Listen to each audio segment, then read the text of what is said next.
Vandeham Sri Guru. The following is a class on the Bhagavad Gita as it is, 13th chapter, text number 22, given by His Divine Grace, A.C. Bhaktivedanta Swami Prabhupada, recorded on the 17th of August, 1976, in Hyderabad, India.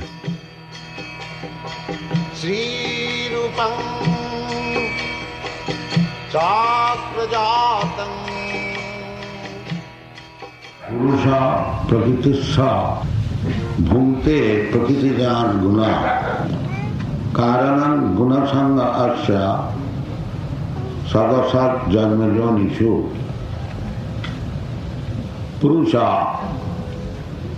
Purusha means enjoyer, and Prakriti means enjoyer. So, real Purusha is Krishna, the Supreme Personality of Godhead, and the living entities, they are actually Prakriti. There are three kinds of Prakritis or energy. God has got different energies. Parasya Shakti Vividhaiva Shriyate Sabhaviki Jnana Balakriyat. Sabhaviki, that's like an intelligent person, he has varieties of intelligence and energy. We see sometimes in human society a particular person has got a special intelligence, special energy. So, what to speak of the Supreme Lord? He has got varieties of energies, and all of these energies taken together, primarily divided into three: the material energy, the spiritual energy, and the marginal energy. The material energy, this cosmic manifestation, as we see one universe, and each universe is filled up with many planetary systems, suns, moons, and other planets. This is one universe. Similarly, there are many millions of universes. We get information from Vedic Shastra, Jasya Prabhato Jagadanna Koti. Jagadanna Koti. Jagadanna means this universe. And there are hundreds and millions, numberless. And each universe is filled up with innumerable planets. Tasya prabha prabhavato jagadanna koti kotishu asesha vasudhadi vibhuti bhinnam. Vasudha, planets. So all these manifestations of material energy, that is stated in the Bhagavad Gita. Athva bahunetena pingyatena thavarjuna Vishchabhya aham idam krishnam ekangsena sthitoyava. This Jagat is 1/4 manifestation of the material energy of the Supreme Personality of Godhead. This is called Prakriti. So, Purusha, we living entities, we are sometimes called Purusha because we artificially exhibit our propensity to enjoy this material world. So Purusha means enjoyer. Therefore, sometimes we are called Purusha. Here, the living entities as a whole is called Purusha. Here, even the woman, she is also Purusha, because the same spirit I shall enjoy to my best capacity, either man or woman. Therefore, she is also in that sense Purusha, she wants to enjoy. And the man also wants to enjoy.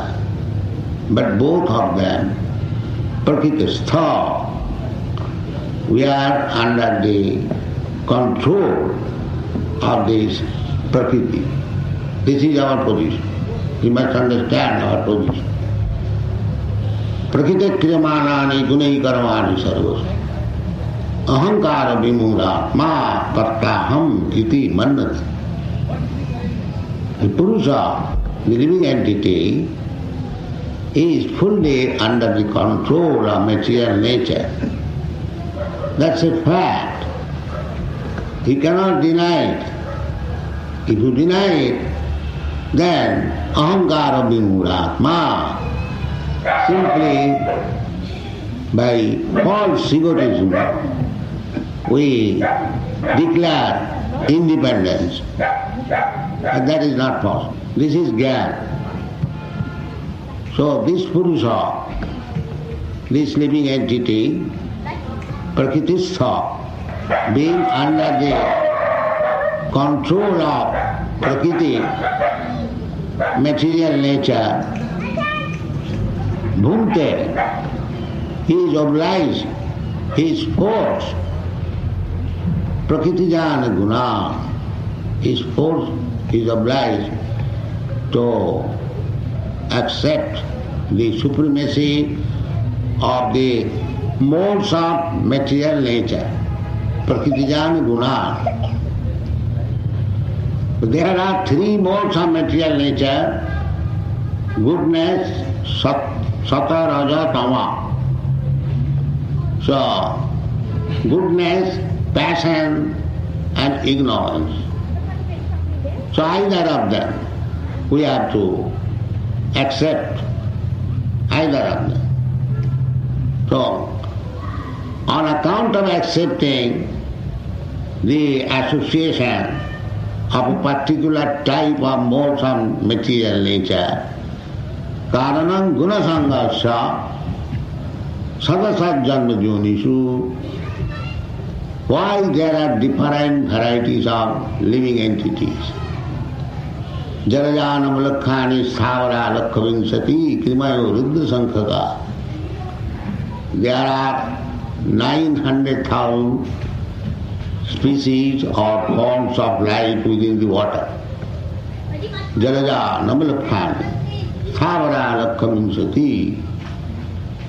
There are 2 million forms of plants, trees, like that, creepers, and Kimaya Ruddha Sankhaka, and insects, 11 lakhs species. In this way, there are 8,400,000 forms of life. Krishna says, Sarvajoni Shukanteya Sambhavanti Murtaya. In all the forms of life, as many living entities are there, Tasang Mahajani Brahma Hama Bija Padapita, and the seed-giving father of all of them. So, every living entity is the son of God. But according to karma, they have accepted different forms of life. Some of them are in the water, some of them in the plants and trees, some of them are in the insects, some of them are birds, bees, and the human life is a great chance to understand that how we have been put into the clutches of Prakriti. Purusha Prakriti-stha. How I have been put in. You cannot, if somebody says it is all right, I am put within this material nature, Prakriti, so what is the wrong? Let me remind. That is called ignorance. Because you are a spirit soul, you are eternal. Na hannate hannamane sarire. The spirit soul is transmigrating from one body to another, beginning from the aquatic life up to this human life and above this human life. This transmigration is going on. Tatha dehantara prapti. You have to change your body within this material world according to your karma. You have to change your body. Unfortunately, there is no education, there is no knowledge about this throughout the whole world. And they are thinking that after annihilation of this body, everything is finished. No, that is not the fact. Tatha dehantara prapti.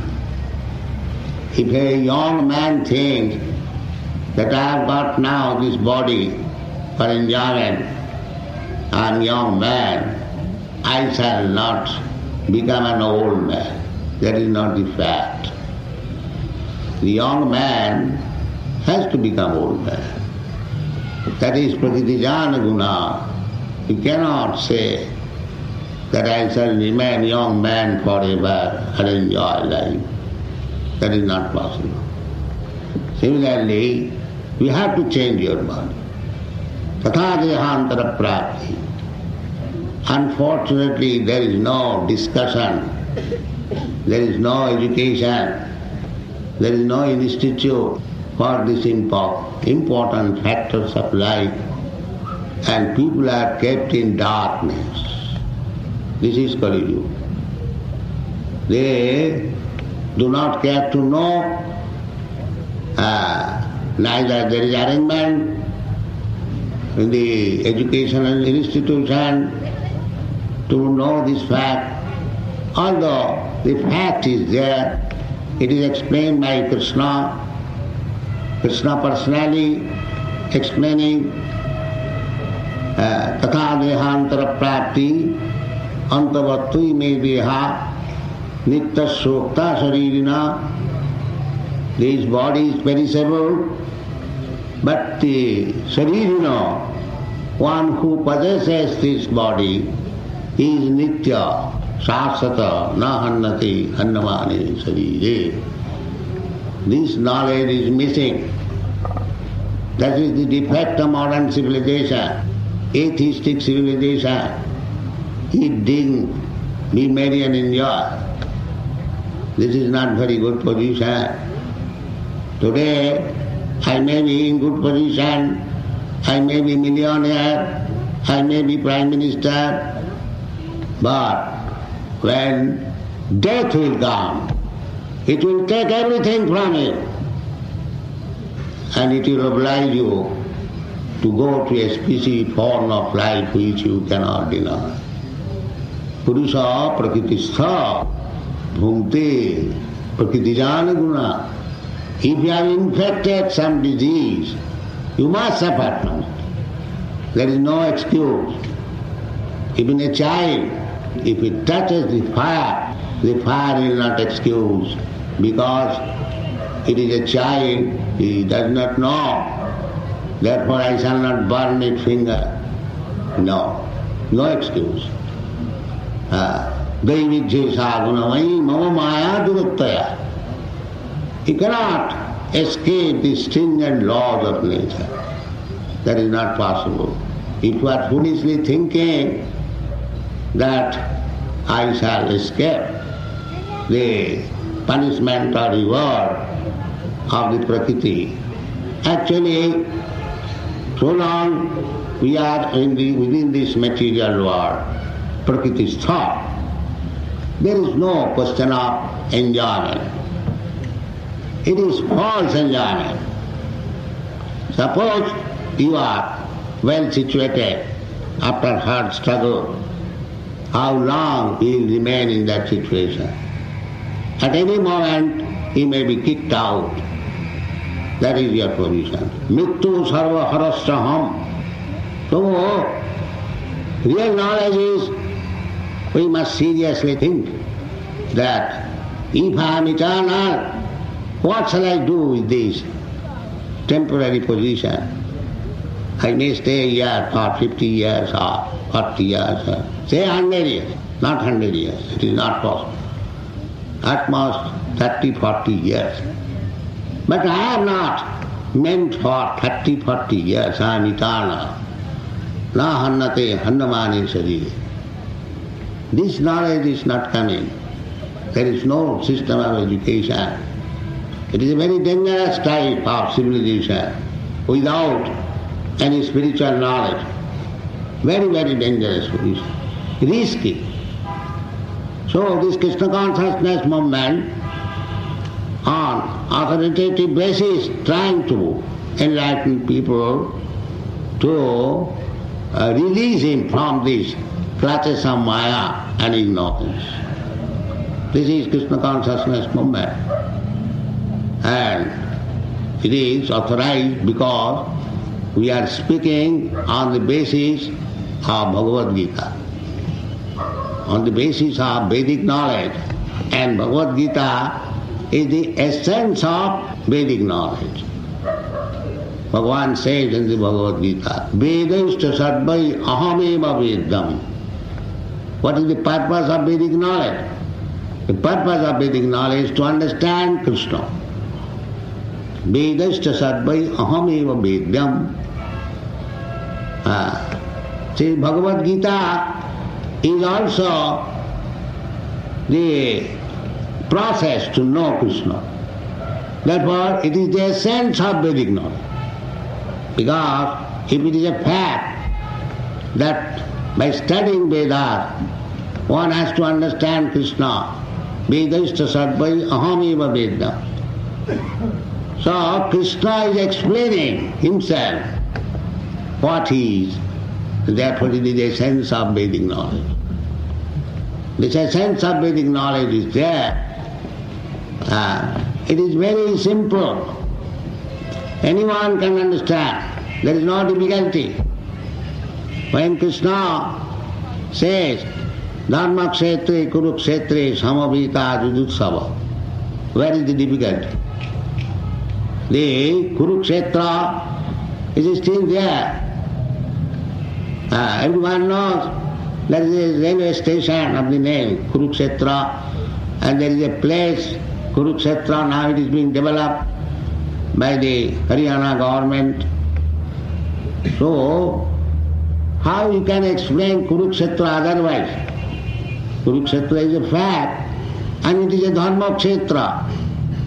Still, many millions of Indians go there to visit, especially during the solar eclipse occasion, they go there. And when Krishna was staying on this planet, he, his brother Balaram and his sister Subhadra also visited Kurukshetra. That ceremony is observed as Ratha Jatra. 3 persons, 2 brothers and 1 sister. We are celebrating, introduced this Ratha Jatra system in the Western countries, and recently we had this festival in New York, very successfully, for us we have read in the paper. Anyway, this movement is strictly based on the Shastra and the Vedic knowledge, and the essence of Vedic knowledge is the Bhagavad Gita, and we are presenting as it is. We do not explain Kurukshetra as this body. There is no meaning. There is no dictionary which means Kurukshetra, this body. So, Kurukshetra is a place, Dharmakshetra, it is a place of religion, or as per Vedic instruction, Kurukshetra Dharma, Jajayat, you go to Kurukshetra and perform ritualistic ceremonies, that is recommended.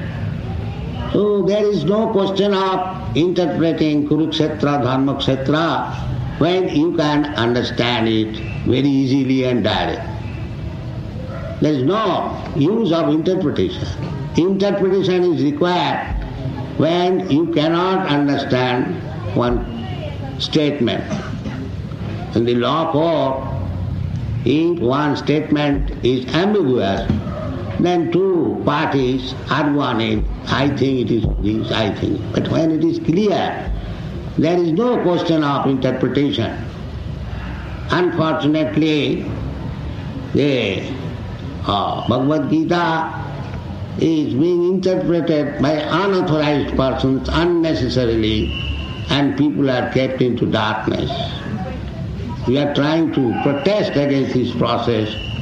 We are presenting Bhagavad Gita as it is, and people are taking advantage of it in the Western countries. They are taking good interest.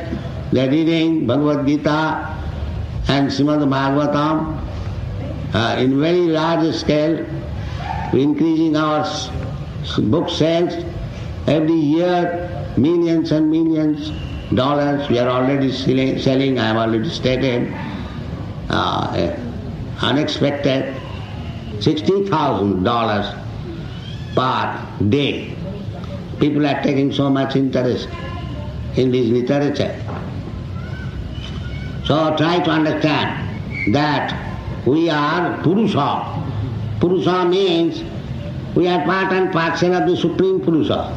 Krishna is described as the Parabrahma Param Dhamam Purusham Param. He is Param Purush, and we are subordinate Purush. We have got the same constitutional position, but very minute. Anoraniyana Mahato Mahya. Krishna is Mahato, greater than the greatest, and we are the smaller than the smallest. But the particle is the same, as particle of gold is also gold. But the particle of gold is never equal to the gold mine. We should understand this. Mamayvansha Jiva Bhuta, we are part and parcel of the Supreme Person. Therefore we have got all the propensities and qualities of God, but very minute quantity. That minute quantity is also now covered by this material energy. That is our position, Purusha Prakriti-stha. Being under the clutches of this Prakriti, whatever little light was there as part and parcel of God, that is now covered. So, this position has to be discovered, or this covering has to be taken away. Then we come to our position, original position, that is called Brahma Bhuta Prasannatma. As soon as this covering is taken away, then you become Brahma Bhuta. Now we are Jiva Bhuta. Under the covering of this material energy, we are Jiva Bhuta. When this covering is taken away, then we are Brahma Bhuta. Brahma Bhuta Prasannatma, na sotati, na kankati, samat sarveshu bhuteshu mad bhakti ramati para. So, if you try to become Brahma Bhuta, that is not very difficult. Just try to understand that you are not this body. You are spirit soul. You are entrapped by this body, and you have to change this body, and according to your work you have to accept another body. Don't be satisfied with the present bodily situation, that you are very happily situated. That is not the fact. You have to change this position. You have to accept another body, and you do not know what kind of body You have to accept. It will be given by Prakriti. Karanam gunasangas sadasat janma junishu. So, don't be irresponsible to your life. Be responsible and be prepared for the next life and act accordingly. Every direction is there in the Bhagavad Gita, and prove that you are human being. The animal cannot do it. If you do not do it, that you remain an animal. The animal has no capacity to understand the Vedic knowledge or the Bhagavad Gita, and even though you have got the intelligence, if you do not utilize it to understand the instruction in the Bhagavad Gita and Vedic knowledge, then purposefully we keep ourselves within the category of animals. So our this Krishna consciousness movement is a humble attempt to awaken the whole human society to the spiritual knowledge and act according to the instruction of spiritual life and be happy and be prepared for the next life. The perfection of next life is to become free from the laws of material nature. That is the highest perfection. Samsiddhing paramangata. That can be possible when you go back home, back to God. Thank you very much.